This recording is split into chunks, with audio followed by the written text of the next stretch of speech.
Breaking news ఆస్ట్రేలియాలోని Sydney నగరంలో కాల్పులు కలకలం రేపాయి. ప్రముఖ పర్యాటక కేంద్రం బాండీ బీచ్ లో దుండగులు జరిపిన కాల్పుల్లో 10 మంది ప్రాణాలు కోల్పోయినట్టు తెలుస్తోంది. ఆ ఘటనతో బాండీ బీచ్ పర్యాటకులు భయభ్రాంతులకు గురయ్యారు.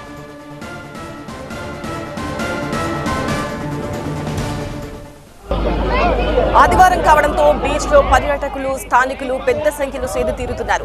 ఈ సమయంలో ఊహించని విధంగా 2 గన్మెన్లు బీచ్ లోకి ప్రవేశించి కాల్పులు జరిపారు. ఒక్కసారిగా తూటాల శబ్దాలు వినిపించడంతో వందలాది మంది ప్రాణభయంతో పరుగులు తీశారు. దీంతో అక్కడి వాతావరణం క్షణాల్లోనే భయానకంగా మారింది. నల్లటి ముసుగులు ధరించిన 2 వ్యక్తులు షాట్ గన్స్ తో సర్ఫ్ క్లబ్ పక్కనే ఉన్న పాదచారుల వంతెనపైకి చేరుకుని కాల్పులు జరిపారు. అక్కడ జరుగుతున్న ఒక ఈవెంట్ ను లక్ష్యంగా చేసుకుని దాడి చేసినట్టుగా అనుమానిస్తున్నారు. ఈ దాడిలో క్షతగాత్రులను కాపాడేందుకు హెలికాప్టర్లు 30 అంబులెన్స్లు ఘటనా స్థలానికి చేరుకున్నాయి.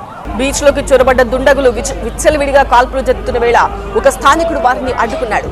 ఒక సాయుధుడిని వెనుక నుంచి వెళ్లి బలంగా పట్టుకుని అతని చేతిలోని గన్ను లాగిస్తున్నాడు. ఆ తర్వాత చేతికందిన వాటితో అతన్ని తరిమి కొట్టాడు. దీంతో అతడితో ఉన్న మరొక దుండగుడు కూడా వెనక్కి తగ్గాడు. బాండీ బీచ్ లో యూదులు జరుపుకుంటున్న హనుక్కా వేడుకలను దుండగులు లక్ష్యంగా చేసుకున్నట్టు తెలుస్తోంది. ఈ ఘటనపై ఆస్ట్రేలియా ప్రధాని యాంటోనీ అల్బనీస్ దిగ్భ్రాంతి వ్యక్తం చేశారు.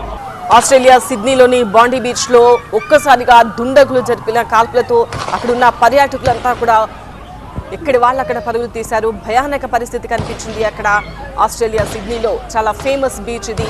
చాలా మంది పర్యాటకులు వస్తూ ఉంటారు. అయితే అక్కడ జరుగుతున్న ఒక ఈవెంట్ ని లక్ష్యంగా చేసుకుని దుండగులు కాల్పులు జరిపినట్టుగా తెలుస్తుంది. ఆ దుండగులు కూడా కొంతమంది పోలీసుల వేషాల్లో వచ్చి కాల్పులు జరిపినట్టుగా కూడా తెలుస్తుంది. ఆస్ట్రేలియాలోని సిడ్నీ నగరంలో కాల్పులు కలకలం రేపాయి. ప్రముఖ పర్యాటక కేంద్రమైన బాండీ బీచ్ లో జరిపిన కాల్పుల్లో 10 మంది ప్రాణాలు కోల్పోయినట్టుగా తెలుస్తోంది. ఆ ఘటనతో బీచ్ లో ఉన్న పర్యాటకులంతా భయభ్రాంతులకు గురయ్యారు. ఒకసారి మనం ఆ టీవీ స్క్రీన్ పైన ఎక్స్క్లూజివ్ దృశ్యాలు చూడొచ్చు. ఒక దుండగుడి ఫోటోగ్రాఫ్ కూడా అక్కడ క్యాప్చర్ అయింది. అక్కడ లోపలికి వెళుతున్న దృశ్యాలు కూడా కనిపిస్తున్నాయి. కొన్ని బ్లర్ చేసిన దృశ్యాలు కనిపిస్తున్నాయి. దొరికిన వాళ్ళను దొరికినట్టు కాల్చి చంపేశారు. కొంతమంది మాత్రం దుండగులను అడ్డుకునే ప్రయత్నం చేశారు. వాళ్ళు ప్రాణాలు కాపాడుకోగలిగారు. ఆదివారం కావడంతో బీచ్ లో పర్యాటకులతో సందడిగా కనిపిస్తోంది. స్థానికులు కూడా పెద్ద ఎత్తున ఆ బీచ్ లో చేరుకుంటున్నారు. ఈ సమయంలో ఊహించిన విధంగా 2 గన్మెన్లు బీచ్ లోకి ప్రవేశించి కాల్పులు ప్రారంభించారు.